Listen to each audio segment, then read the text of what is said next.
আমি ইকোনমিস্টের রিপোর্ট দেখছিলাম, সেখানে কিন্তু বলা হয়েছে যে একটি বড় রাজনৈতিক দলকে নির্বাচনের বাইরে রেখে নির্বাচন করাটা গণতন্ত্রের জন্য খুব স্বাস্থ্যকর নয়।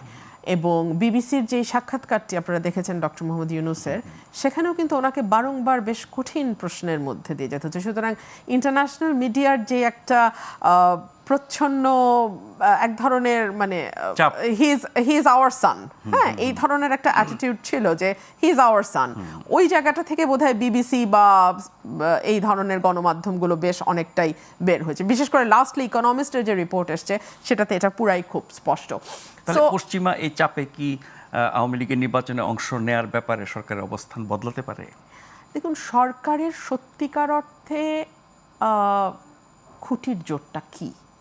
বাংলাদেশের রাজনৈতিক দলগুলো, এনসিপি বাদ দিয়ে অন্য রাজনৈতিক দলগুলো প্রত্যেকেরই কিন্তু সরকারের নানান কর্মকাণ্ড নিয়ে কিছুটা অস্বস্তির জায়গা আছে।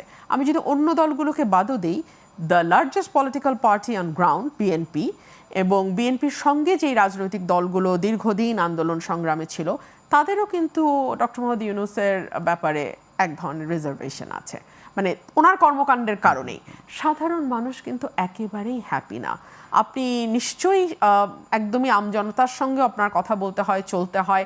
আপনি তাদের সঙ্গে কথা বললেই বুঝবেন, বা তারাও অনেক সময় আপনাকে নিজে থেকেই বলে যে কবে নির্বাচন হবে, আমরা একটা স্থির অবস্থা দেখতে চাই, একটা স্থিতিশীলতা চাই সর্বত্র। হ্যাঁ, সো এই জায়গা থেকে আপনি দেখুন যে এই প্রশ্নটি ইকোনমিস্ট আজকে তুলছে, এই প্রশ্নটি কিন্তু শুরুতেই বিএনপি বলেছিল যে কোনো দলকে কাগজে কলমে নিষিদ্ধ করা বা কর্মকাণ্ড নিষিদ্ধ করা, এই বিষয়গুলোর সঙ্গে বিএনপি একমত নয়। বিএনপি মনে করে যে যেই দলটি, বিএনপি বিশেষ করে যেই দলটির হাত দিয়ে বাংলাদেশে বহুদলীয় গণতন্ত্র এসছে, ডেফিনেটলি সেই দল মনে করে যে মানুষই প্রত্যাখ্যান করবে। এই যে একটু আগে ভাই বলছিলেন যে আমাদের জামায়াতে ইসলাম, সে তো পাকিস্তানেই অবস্থা ভালো করতে পারে নাই, সেখানে বাংলাদেশে সে কি করে অবস্থা ভালো করবে? সো বাংলাদেশের মানুষ কিন্তু জানে যে কাকে ভোট দিতে হবে, কাকে কোন দলের পাশে থাকতে হবে, কোন দলের সমর্থন করতে হবে, এটা কিন্তু বাংলাদেশের মানুষ খুব ভালো বুঝে। সো বাংলাদেশের মানুষের হাতেই যদি এই সিদ্ধান্তটা ছেড়ে দেওয়া হতো তাহলেই সবচেয়ে ভালো হতো। সেই অবস্থানে আপনারা ছিলেন, কিন্তু যখন নিষিদ্ধ করা হলো সেটাকে আবার আপনারা স্বাগত জানিয়েছেন। দেখুন, তখন তো আসলে আর স্বাগত জানানো বা না জানানোর মধ্যে আর ডিফারেন্স কোনো মেক করে না। এই যে নিষিদ্ধ হলো, মজাটা দেখেন, এটাও কিন্তু একটা মবের পরের সিদ্ধান্ত, তাই না?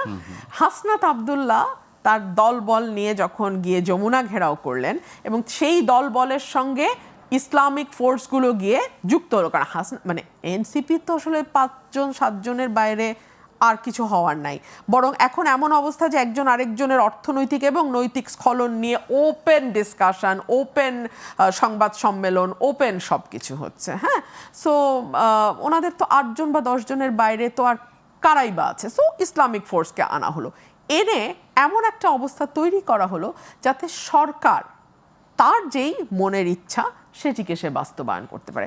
সরকার যখন কোনো কিছু করার সিদ্ধান্ত নেয়, যেহেতু এই সরকারের কোনো দল নাই, যেহেতু এই সরকারের কোনো ভোটের ভিত্তি নাই, সো এই সরকারের এখন হাতে রাখতে হয় এই ধরনের মব তৈরি করা, বা এই ধরনের মবের মানে নিয়ন্ত্রণ যারা নিতে পারে তাদেরকে হাতে রাখতে হয়।